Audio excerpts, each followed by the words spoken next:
মারছে, তারপর আবার ভাত খাওয়াইছে, এরপর আবার মারছে, আবার খাওয়াইছে। এটা কোন মানে ইসে আছে? মানুষকে তো এরকম মাইরে ফেলায় না, সে যদি একটা খুনিও হইতে পারে তাহলে তো এরকমের জীবন তো মাইরে ফেলাইতে পারে না বলেন। তারা প্রশাসনের কাছে দেন, কিন্তু ওরা মাইরেন না। নিতে হলে টাকা দিতে হবে 35,000 টাকা দিয়ে ছাড়াই নেন, নাহলে আমরা ওরা ছাড়বো না, ওরা আরো মারবো। ফ্যামিলির কেউই নাই একটা মানুষের। আমার আপনার কি যদি এরকম থাকতাম তো আমরাও একই পথের প্রতীক হইতাম, যে মা বাবা ভাই বোন কেউই নাই। মূলত 11টার দিকে আমার বাবাকে ফোন দেওয়া হয়েছে, রাত 11টার সময় ফোন দেওয়া হয়েছে, আপনি কি তোফাজ্জেলের মামা?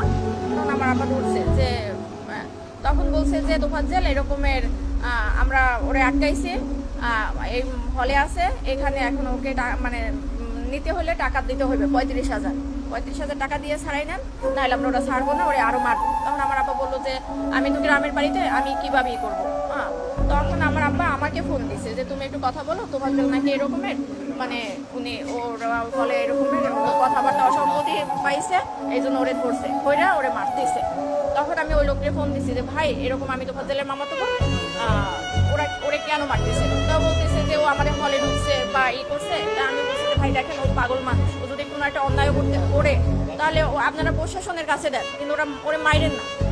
তখন বলে কি আপনি যে পাগল, কিন্তু ও তো ওর আচার আচরণের কথাবার্তা, একটা পাগলের মামার নাম্বার কেন মুখস্থ থাকবে? একটা পাগলের সে চাচাতো ভাইয়ের নাম্বার পর্যন্ত মুখস্থ থাকে, তাহলে সে কিভাবে পাগল হয়? আমি বলছি যে দেখেন ও অনেক মেধাবী ছিল, ওর মা বাবা ভাই বোন সবাই কেউই নাই বলতে গেলে।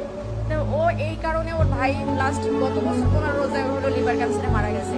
তো ওই ভাইয়া ও আগেই মাথায় সমস্যা ছিল, ভাইয়া অনেক ডক্টর দেখাইছে, মানে আমার ফুপু মারা যাওয়ার পর থেকে ওর এই সমস্যাটা হয়েছে। কিন্তু কারোর কোনো ওই যে আপনি খাবার খাচ্ছেন, আপনার থেকে টান দিয়ে নিয়ে খাইলো, মানে ওর ক্ষুধার জ্বালার কারো থেকে টাকা নিল চাইয়া, যে এইরকম। ওর বাবা মারা গেছে রোড অ্যাক্সিডেন্টে 8 বছর আগে, 5 বছর আগে ওর মা মারা গেছে লিভার ক্যান্সারে। তারপর ছিল ওরা 2 ভাই, ওর ভাই হলো নাজিরপুরের থানার এসআই নাসির হোসেন। তখন উনি গত বছর মানে পহেলা রোজায় ধরা পড়ছে ক্যান্সার, উনি 15 রোজায় মারা গেছে। তো ওর ভাই মারা যাওয়ার পরে হলো ও একদম রাস্তার উন্মাদ পাগল হয়ে গেছিল। তারপর আমরা অনেকবার ট্রাই করছি ওরে পাবনায় নেওয়া ডক্টর দেখানোর জন্য বা করার জন্য, কিন্তু ওরে মানে তো ওরে ধৈরাও বাইকেও রাখার মতো ওরকমই না। একবার শিকল বাইকেও ছুটে গেছে, যেদিনকে আমরা সকালে পাবনায় নিয়ে যাবো।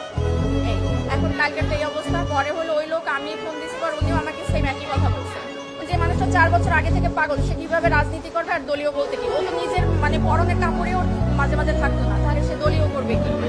মানুষকে তো এরকম মাইরে ফেলায় না, সে যদি একটা খুনিও হইতে পারে তাহলে তো এরকমের জীবন তো মাইরে ফেলাইতে পারে না বলেন। এটা কোন আইনে আছে আর কোথায় আছে? অবশ্যই চাই একদম মানে সঠিক, যে মারছে তার একদম মানে সেই সর্বোচ্চ মানে আইনের সর্বোচ্চ ব্যবস্থা নিতে হবে। কারণ ওর গার্জিয়ান নাই, সেই জন্য একটা মানুষ অসহায় মানুষটা তো এরকম মারতে পারে না, একটা কুকুরেও তো মারতে পারে না, এরকম মারতে মারিয়ে ফেলাইতে পারে না। মারছে, তারপর আবার ভাত খাওয়াইছে, এরপর আবার মারছে, আবার খাওয়াইছে। তো এটা কোন মানে ইসে আছে?